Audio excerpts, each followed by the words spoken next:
Kembali tim Cimat punya cerita dengan judul Malam Jumat Kliwon.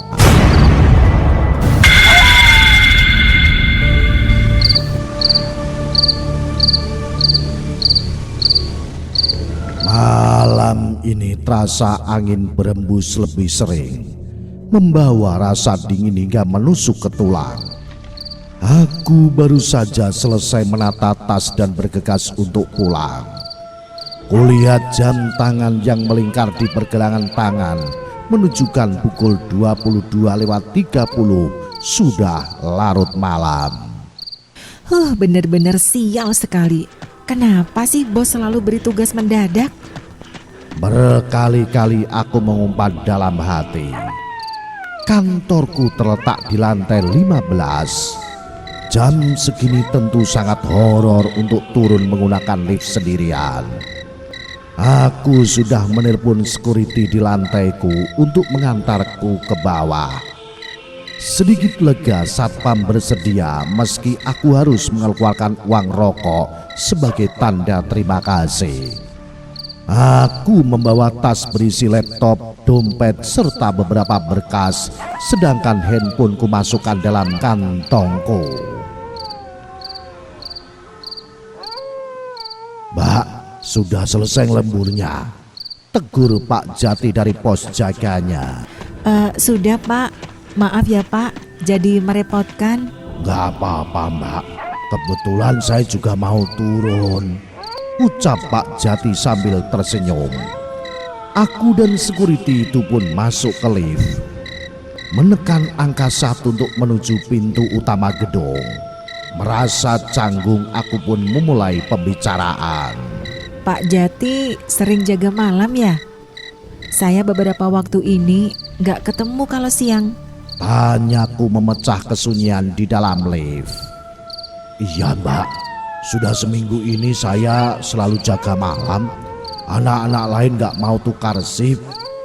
Wah, capek dong Pak, begadang terus. Namanya pekerjaan Mbak, harus profesional kan. Lagi pula kalau sampai dipecat kasihan keluarga di rumah, jawab Pak Jati sambil menatap ke depan.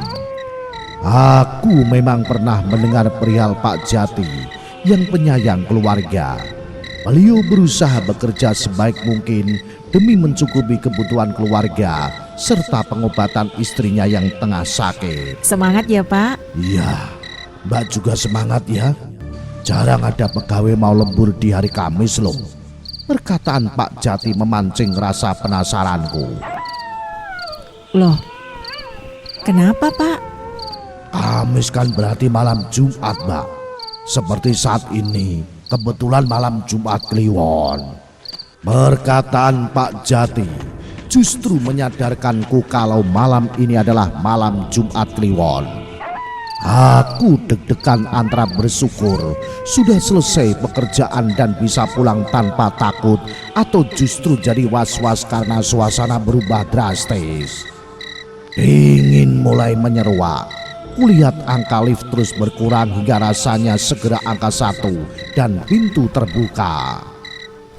Pak, kenapa nggak tukar shift saja biar bisa istirahat? Sebisa mungkin aku mencairkan suasana. Aku tak ingin terlihat ketakutan, bisa-bisa jadi bahan pembicaraan sekantor. Enggak Mbak, saya pasrah saja.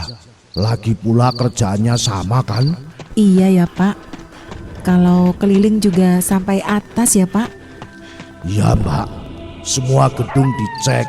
Kalau saat ini enak bisa bagi tugas. Lantai 1 sampai 10 diperiksa sama Budi, lantai 11, 20 saya periksa. Terus nanti balik lagi ke pos pusat Mbak. Namun Pak Jati masih memandang lurus ke depan. Aku pun sedikit lega. Akhirnya angka 1 menyala dan pintu terbuka. Pak, makasih ya. Ini buat uang rokok Pak. Tolong diterima ya. Aku menyodorkan uang Rp20.000 pada Pak Jati.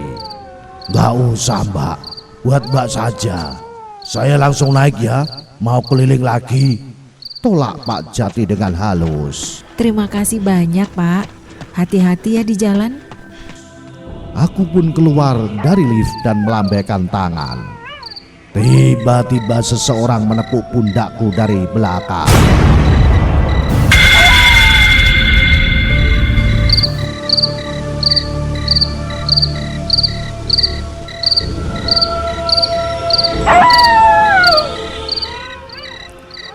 Astaga, bikin kaget saja. Ujarku sambil melihat ke belakang. Ternyata Buti, security shift malam yang keliling di lantai bawah. Kenapa kok ngomong sendiri, Mbak? Mas Budi, enggak kok. Itu tadi saya diantar Pak Jati. Saya pulang dulu ya, Mas. Jawabku sambil berjalan ke pintu keluar. Buti menyusulku dengan terburu-buru. Mbak serius? Serius apa, Mas Tadi Budiman? dari lantai berapa, Mbak? Lah, kantorku kan di lantai 15, Mas.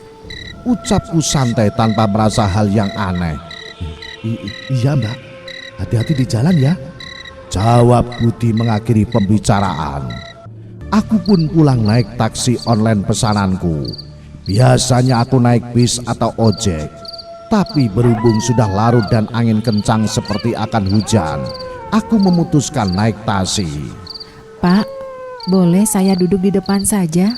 Tanyaku sambil membuka pintu penumpang. Boleh, Mbak, lagi musuhan ya? Jawab supir taksi online tertawa kecil. Aku nggak tahu apa maksudnya, namun kesenyumin aja. Rasa capek badan dan pikiran membuatku cuek dan tak peka. Perjalanan menuju rumahku sekitar 10 menit dengan mobil. Sopir itu terdiam dengan sesekali melirik ke spion yang memantulkan arah belakang. Awalnya aku gak merasakan apapun, tapi bau amis menyengat mulai tercium seperti bau darah ala mens. Mbak, kok bau amis ya? Enggak tahu, Pak. Saya enggak lagi datang bulan kok. Lirihku sambil tertawa kecil agar suasana mencair. Namun supir justru terdiam. Wajahnya mulai pucat. Apakah dia masuk angin atau... sudah sampai, Mbak? Iya, terima kasih ya, Pak. Aku memberi bintang 5 di aplikasi dan keluar dari mobil.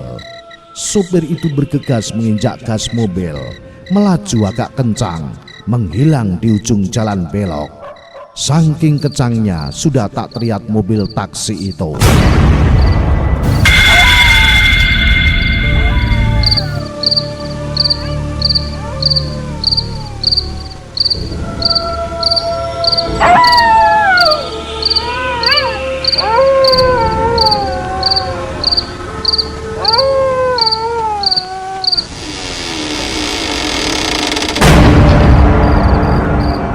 Aku membuka pintu dengan kunci cadangan. Jam segini tentu saja orang tuaku sudah tidur. Waktu menunjukkan pukul 23.45 menit. Hal yang tak masuk akal. Kok jadi lama perjalanan kantor ke rumah? Aku pun masuk ke dalam rumah. Berjalan di lorong dan naik tangga dengan cahaya yang minim. Orang tuaku memang suka berhemat listrik.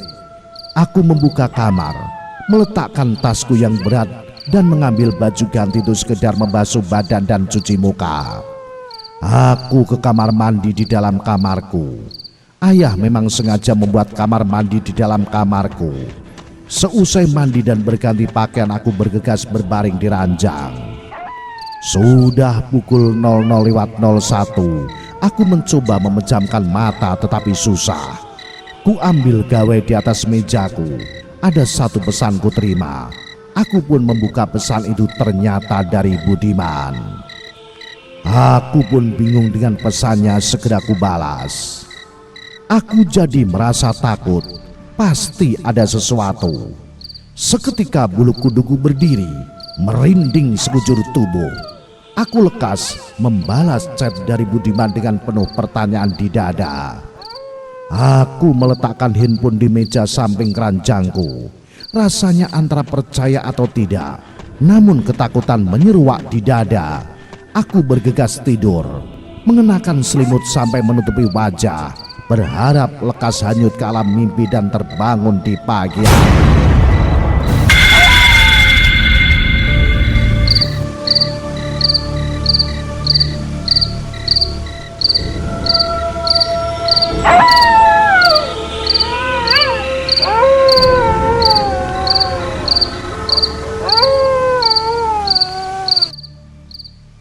Aku berlari dari kantorku, lantai 15 gedung ini.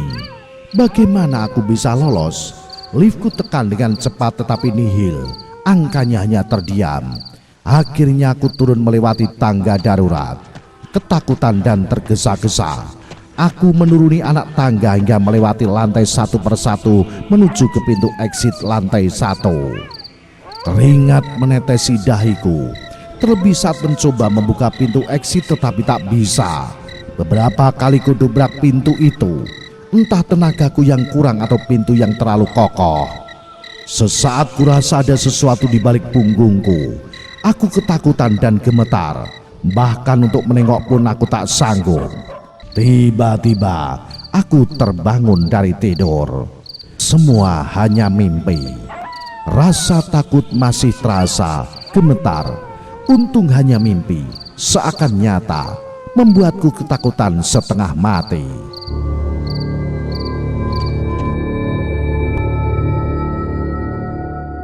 Jam menunjukkan pukul 7 pagi. Aku bisa terlambat.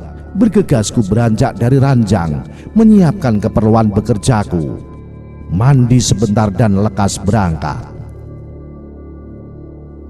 Beberapa pesan digawe tak kupedulikan. Aku berlari mencari ojek biasa di pangkalan.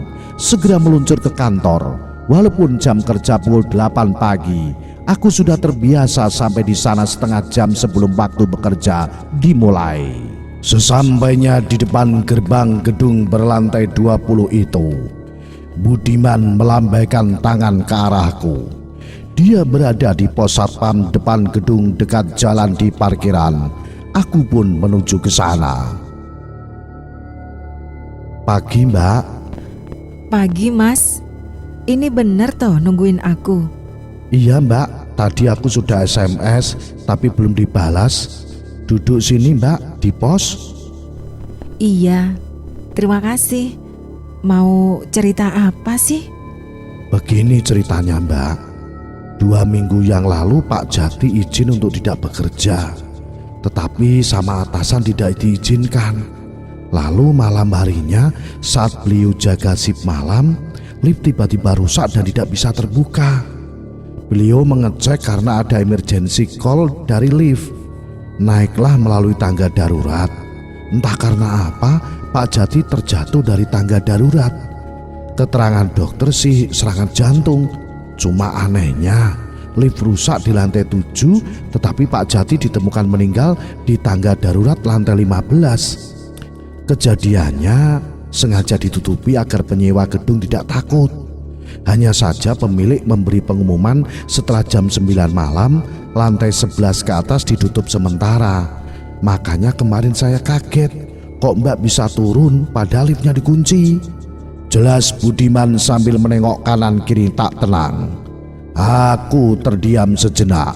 Kalau begitu yang tadi malam mengantarku turun arwahnya Pak Jati.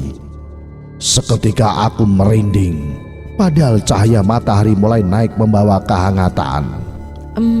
Mas, berarti semalam itu hantu? Kemungkinan iya, Mbak. Tapi Mbak gak diganggu kan? Bau amis gitu biasanya diikuti. Lirih Budiman dengan wajah serius. Wah, bikin takut saja, Mas. Kok gak ada yang cerita ya di kantorku? Mana berani, Mbak. Waktu kejadian kan malam. Beberapa orang saja yang tahu dan gak diekspos. Sebaiknya jangan pulang malam lagi, Mbak. Takutnya bukan arwah Pak Jati yang jahat, tapi... Budi memelankan suaranya. Ayo naik, sudah mau jam 8 loh. Seru temanku memanggil. Wah, maaf ya, Mas. Aku duluan ya. terima kasih infonya. Aku berlari menghampiri teman sekantorku Dani. Budiman melihatku berlari. Dia tidak menyelesaikan kalimat terakhirnya. Aku sebenarnya penasaran. Aku bekerja dengan rasa penasaran yang tinggi. Rasanya ingin mengetahui ada apa dengan gedung ini. Sejak kantor pindah ke gedung ini, aku tidak nyaman untuk lembur. Jujur, aku tidak suka ketinggian. Selain itu, naik lift malam-malam itu mengerikan, terlebih sendirian. Dan yang berada di samping mejaku bertanya, "Kamu kenapa banyak ngelamun? Ntar kerjaan gak selesai loh." Aku baru mikirin sesuatu. Mikir apa, Dini? Cerita sini. Kamu pernah lembur di sini? Oh, pernah. Mending jangan lembur. Kalau ada tugas bawa pulang aja. Emang kenapa? Kemarin kamu pulang kan? Aku pun terdiam sejenak. Dani pasti juga merasakan ada yang tak beres di gedung ini. Aku terpaksa lembur karena bos kasih tugas mendadak, Dani. Waktu kamu lembur, ada kejadian aneh nggak? Wajah Dani langsung memucat. "Dini, sorry ya, aku nggak bisa bahas hal itu di sini. Cuma aku sarankan sebelum maghrib lebih baik bawa kerjaan pulang. Jangan di sini. Banyak teman yang cerita juga. Dulu aku nggak percaya. Setelah ngalami sendiri baru percaya." Oh gitu ya. Iya, aku usahakan gak lembur. Aku juga takut. Tadi malam ada hal aneh. Maka dari itu tadi Mas Budiman Satpam ini ngajak ngomong ke aku. "Siapa?" Mas Budiman security. Kamu tahu kan? "Jangan bercanda deh, Dini. Mas Budiman itu sudah meninggal 2 hari yang lalu di pos satpam depan. Dia kesetrum pas jaga malam." Serius? Bercanda nggak? Tadi malam dia itu SMS aku. Jawabku sambil mengeluarkan handphone. Saat hendak menunjukkan kepada Dani, semua cat dengan Budiman menghilang. Aku jadi makin bingung. Tadi di pos satpam, aku sama Budiman bahas soal Pak Jati yang meninggal misterius di tangga darurat. "Iya, Pak Jati memang meninggal. Tadi aku sengaja manggil kamu karena kamu bengong di sana hampir 30 menit. Berarti semalam yang antar aku naik lift hantunya Pak Jati. Terus yang semalam ngajak ngomong, SMS, dan tadi pagi ngobrol sama aku itu hantu juga."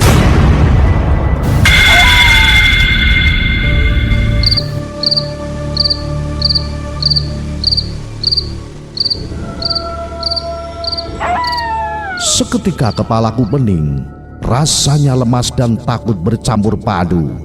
Aku tidak menyangka kalau 2 sosok yang kukira manusia ternyata hantu. Gedung ini memang aneh. Rumor itu ternyata benar. Semenjak lantai 15 kebakaran dan merambat ke lantai 16, banyak korban yang meninggal di kantor maupun tangga darurat. Suasana gedung ini jadi angker. Setelah mengalami renovasi dan penyewaan lantai 15 dan 16 dengan diskon besar, kantorkulah yang pertama menempati bekas kebakaran ini. Banyak yang mengeluh diganggu mulai dari barang berpindah atau disembunyikan, langkah kaki tanpa ada simpunya, bau amis, bau sesuatu terbakar, hingga suara jeritan yang pernah terdengar dan tak tahu berasal dari mana. Kantorku akhirnya tidak menyelesaikan kontrak gedung. Baru 3 bulan, bos memutuskan untuk pindah, meninggalkan 9 bulan sisa kontrak tanpa ada yang mau menggantikan sewa. Itulah cerita mistis dan misteri Malam Jumat Kliwon. Salam Jimatres, salam satu misteri. Au.